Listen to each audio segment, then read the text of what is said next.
बेटा बेटी का विवाह 35 साल 40 साल 30 साल हो गए, शादी नहीं हो रही हो, जिस बेटा बेटी का संबंध नहीं हो रहा, उससे निवेदन है पितृपक्ष में जो शिवरात्रि आ रही है, उस पितृपक्ष की शिवरात्रि के दिन एक बूंद घी, गौ माता का घृत, गाय के दूध से बना हुआ, गौ माता का गाय के दूध से बना हुआ घी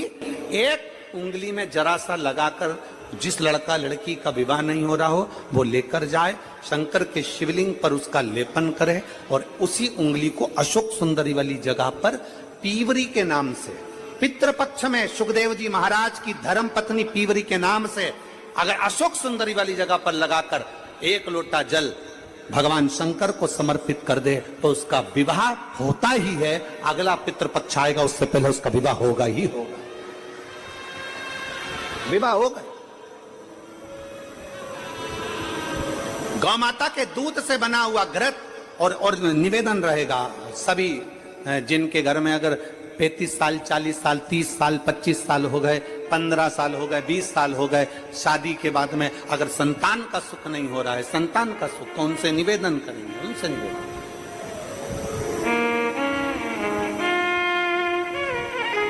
प्रयास करो श्राद्ध पक्ष में भगवान शंकर को थोड़ा सा शिवरात्रि के दिन घृत, गाय के दूध से बना हुआ घी,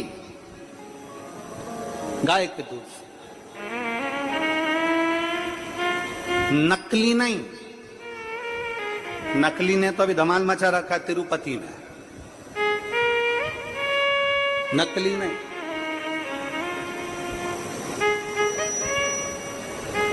कल हमने कथा में कहा था, आप लोगों के स्मरण में है, कल कथा में कहा था जरूरी नहीं कि 5 लीटर दूध भगवान को चढ़ाया जाए, जरूरी नहीं कि 10 लीटर दूध भगवान को चढ़ाया जाए, जरूरी नहीं कि ढेर सारी सामग्री भगवान को चलाई जाए। शंकर भगवान की कथा कहती है अगर एक बूंद, एक चम्मच भी अगर आप दूध दे रहे हो, असली दीजिए, गौ माता का दीजिए। एक घी का दिया भी लगा रहे हो तो गाय के घृत से बना हुआ लगा, देसी गाय के घृत।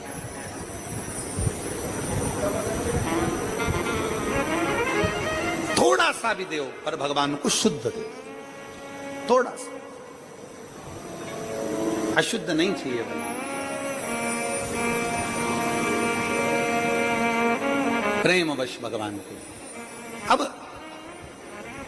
पीवरी ने मांगा तो निवेदन अगर बन सके, जिनके घर में संतान का सुख नहीं है, अगर ये शिवरात्रि जो आ रही है श्राद्ध पक्ष की, श्राद्ध पक्ष की शिवरात्रि मतलब पितृ और महादेव दोनों का वर हमको प्राप्त होता है। मान लो घर में पितृदोष हो गया, आहुत दोष हो गया, वासुक दोष हो गया, काल सर्प दोष हो गया, सारे दोष तुम्हारे पास में, कोई ने कह दिया मंगल हो गया, कोई ने कह दिया शनि चढ़ गया, कोई ने कह दिया बुध चढ़ गया, कोई ने कह दिया गुरु चढ़ गया, कुछ भी चढ़ जाए, तुम महादेव के पास जाइए। संतान का अगर सुख नहीं है तो बाबा देवाधिदेव महादेव को घृत का लेपन कर कर उसी घृत का थोड़ा सा पान घर पर आकर दोनों पति पत्नी उसी घृत को लाकर उसका पान करो, घृत का लेपन करो, बाबा को जल चढ़ाओ। अगर लेपन नहीं कर सकते तो थोड़ा सा चढ़ाकर भी अगर लेकर आओगे और वो घृत का पान अगर करा है तो संतान का सुख होता ही है। पर ये केवल जो बताया जा रहा है ये पितृपक्ष के अंदर जो शिवरात्रि पड़ती है उसी में किया जाएगा, बाकी के समय नहीं किया जाएगा, केवल पितृपक्ष की, पितृपक्ष के अंदर। और मैंने तेरे ही भरोसे बाबा, तेरे ही भरोसे हवा बिच उड़ती जावांगी, बाबा डोर मिकटी जावांगी। पितृपक्ष की शिवरात्रि में आप ये कर्म कर सकते हैं। और बड़ी सहजता से सुन लीजिए, बहुत सहजता से।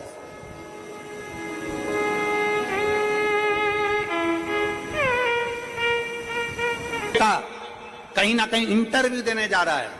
उससे निवेदन है पढ़ने वाले बेटे से कि अपनी मेहनत को 4 गुना बढ़ा ले, अपनी मेहनत को 4 गुना बढ़ा,